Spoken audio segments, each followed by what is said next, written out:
Welcome to our peer support session for personal assistance. There are a team of us at Shetland Community Connections who can give you some guidance on what to expect as a personal assistant.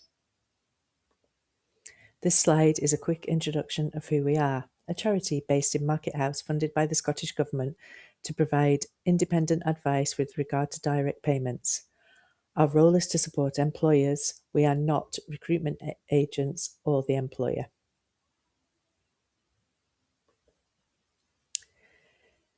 In this session, we are hoping to cover from the following: how does someone get a personal assistant? Steps to starting as a personal assistant, PVGs, pay and contracts, your employment rights, your employment responsibilities, training, and communication, boundaries, and relationships.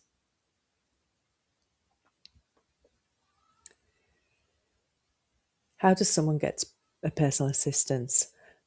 Once they have decided they need support, they need to go to social work for an assessment. If eligible, they go through the process of an assessment.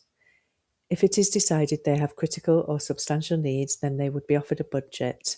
They then have the choice of how to use that budget with the 4 options of self-directed support. For option 1, the direct payment, they would then go through the paperwork to set up as an employer. They can then search for a personal assistant. From the PA point of view, you apply for the job. You may have an interview and your references checked. To work, you must be a member of the PVG scheme, and once employed, you need a contract and you may need to do some training.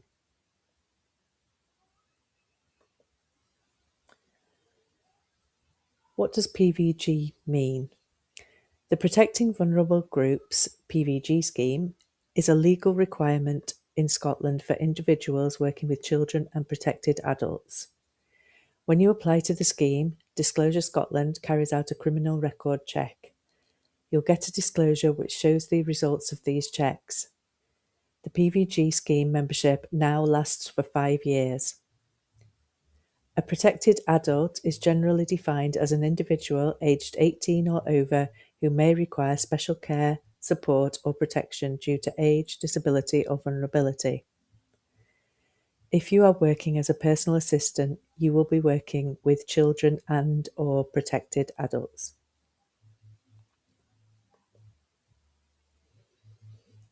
Who needs to be a member of the PVG scheme? Anyone working as a personal assistant as you are working with protected adults or children. And it is the responsibility of the PA to have a PVG.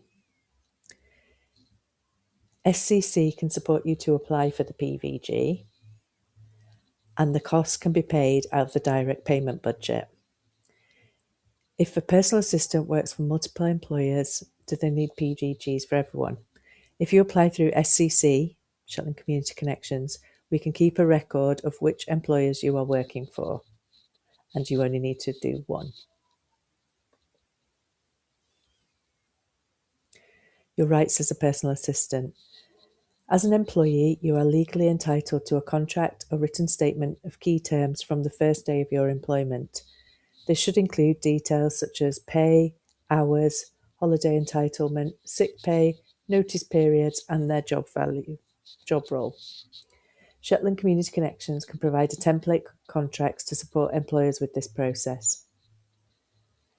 Employers have duties under the health and safety law even when support is provided in a private home. Protection from unfair dismissal. After qualifying period of employment, employees generally gain protection from unfair dismissal. A direct payment employer cannot simply dismiss a PA without following a fair process. ACAS will give employees and employers free, impartial advice on the workplace rights, rules, and best practice. And the employer can also find this information from their insurance company. Employees can raise concerns about safety, safeguarding, or wrongdoing and may be protected by law from retaliation. Finally, employers have legal protection from discrimination, harassment, and victimisation in the workplace.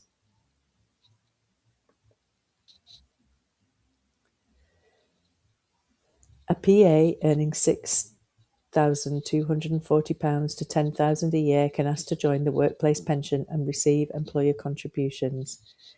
A PA aged 22 and over and earning over £10,000 a year should normally be enrolled automatically. This income total to qualify is based on the same employer, not multiple employers. Maternity and paternity pay is available to eligible PAs who meet the required earnings threshold and length of service with their employer. To qualify, a PA must usually earn at least the National Insurance lower earnings limit, currently £120 per week, for £6,240 per year, and meet the relevant continuous service requirements with the same employer. Protection during pregnancy. A PA has the right to attend antenatal appointments, not to be dismissed because of pregnancy, not to be treated unfavourably because of pregnancy or maternity, and to return to work after maternity leave.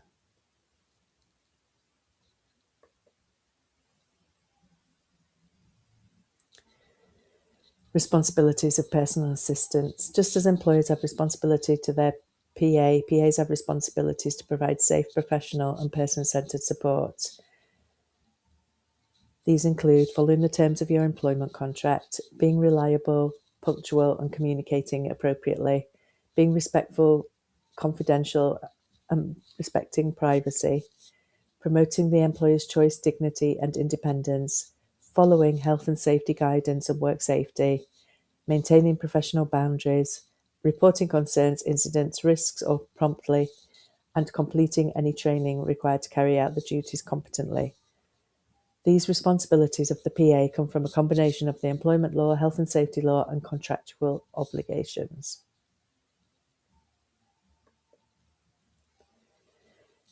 Training and safeguarding. Your employer is responsible for ensuring PAs are properly trained.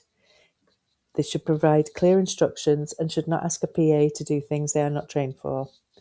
PAs are also responsible for working safely. Your employer decides whether training time is paid, and training could be in the form of shadow shifts, induction, online training, but the PA Network Scotland offers free training for PAs, and the website for that is here, and you'll need to join up for this training, but it is free. And the common training areas include health and safety, manual handling and medication.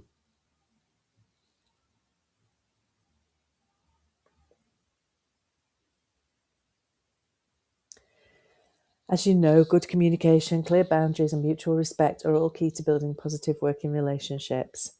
It's important to agree on clear ways to communicate, and we've made a couple of suggestions of how you could do this. Simply a WhatsApp group, or there is an app called Jointly that may be used. Maintaining professional boundaries, being fair around timekeeping and working hours, and avoiding last-minute changes wherever possible can all help create a healthy and more supportive working environment. So thank you for your time today, and I hope that was useful.